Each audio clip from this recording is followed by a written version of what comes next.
The rain fell so hard that night it seemed the sky itself was trying to wash someone's sorrow from the streets of the city. Heavy drops shattered against the pavement, turning into silver mist beneath the glow of streetlights. People hurried past with umbrellas and lowered heads, eager to escape the storm. But one woman stood completely still.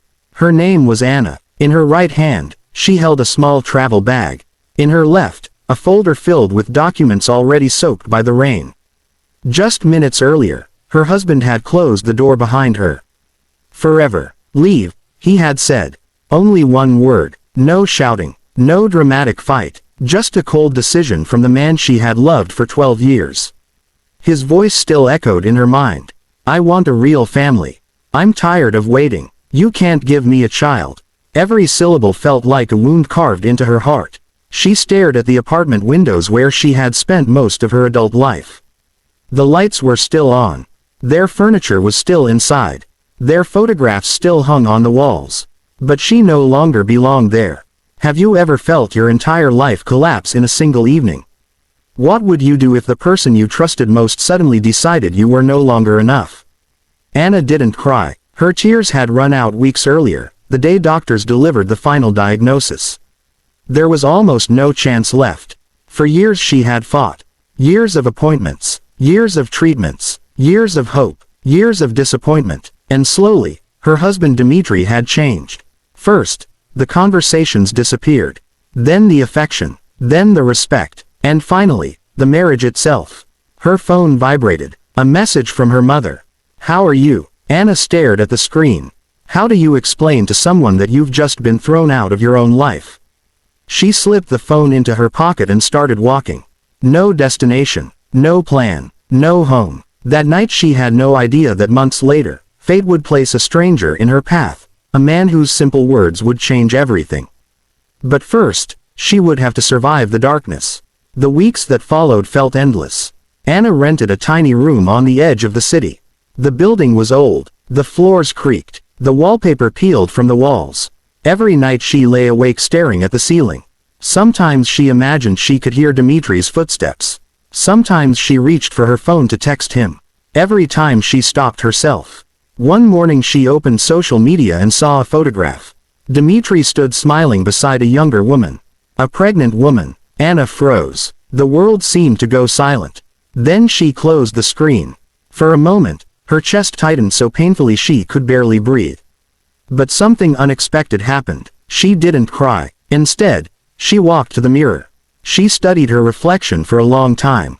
The tired eyes. The pale face. The woman she barely recognized anymore. And suddenly she asked herself a question. Is my worth really measured only by whether I can have children? The question changed everything. Not instantly. Not dramatically. But slowly. Quietly. Like sunlight finding its way through a crack in a closed room. She found work at a small nonprofit organization.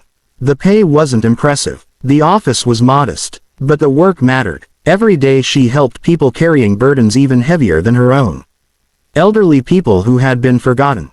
Single mothers struggling to survive. Families facing impossible choices. And strangely, while helping them, she began helping herself. Pain became easier to carry when it wasn't the only thing she focused on. One afternoon her supervisor approached her desk. "We need someone to deliver documents to a corporate sponsor," he said. Today. Who is it?" "A businessman named Igor Vorontsov." The name meant nothing to her. She gathered the paperwork and left. The company headquarters towered above the city like a wall of glass and steel. Luxury cars lined the entrance. Employees moved through the lobby with confidence and purpose. Anna suddenly felt out of place. At reception, she was directed to the executive floor. She knocked softly. A voice answered, "Come in." She opened the door, and stopped. Behind a large desk sat a man in his early 40s. Tall, composed, focused. But that wasn't what caught her attention. On a nearby sofa sat a little girl drawing with colored pencils. The child looked up first. "Papa, who is she?" The man smiled gently. "A guest." Anna handed him the documents. "I brought these from the foundation." "Thank you," he replied. Their eyes met briefly. There was something unexpectedly kind about his expression. Not the polished friendliness of a businessman. Something genuine. The little girl waved. Anna smiled back. Then she left. It was a simple encounter. Nothing more. At least, that's what she thought. A week later, the nonprofit organized a large event for children. To Anna's surprise, Igor's company became the main sponsor. When he arrived with his daughter, she recognized them immediately. He recognized her too. "We've met before," he said. "Yes, I'm glad to see you again." The warmth in his voice caught her off guard. Throughout the day they crossed paths repeatedly, discussing schedules, helping volunteers, laughing at children's artwork, sharing ordinary conversations. Nothing remarkable, yet for the first time in years, Anna felt seen as a person rather than a problem. As a woman rather than a diagnosis. As a human being rather than a failure. Late that evening the event finally ended. Children hugged volunteers goodbye. Parents gathered their families. The hall slowly emptied. Then Igor's daughter approached Anna. "Thank you." Anna smiled. "For what?" "For helping everyone." "What's your name?" "Sophia." "That's a beautiful name." The little girl studied her carefully. Then asked a surprising question. "Are you sad?" Anna blinked. "Why would you think that?" Sophia shrugged. "Some people smile with their eyes. Some only smile with their mouths." The words struck deeper than the child could possibly know.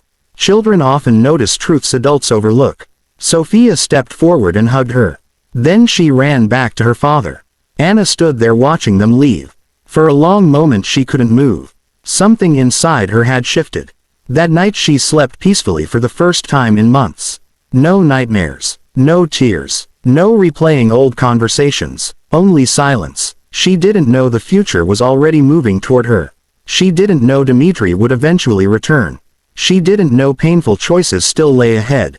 And she certainly didn't know that one day a powerful CEO and single father would look at her during her darkest moment and quietly say, "Come with me." Those 3 words would change everything. But that chapter had not begun yet. For now, Anna simply walked home beneath the sky finally clearing after the storm. And for the first time in a very long time, she felt something she thought she had lost forever. Hope. Tell me honestly, have you ever reached a point where you thought your story was over, only to discover it was actually the beginning? Anna was about to find out.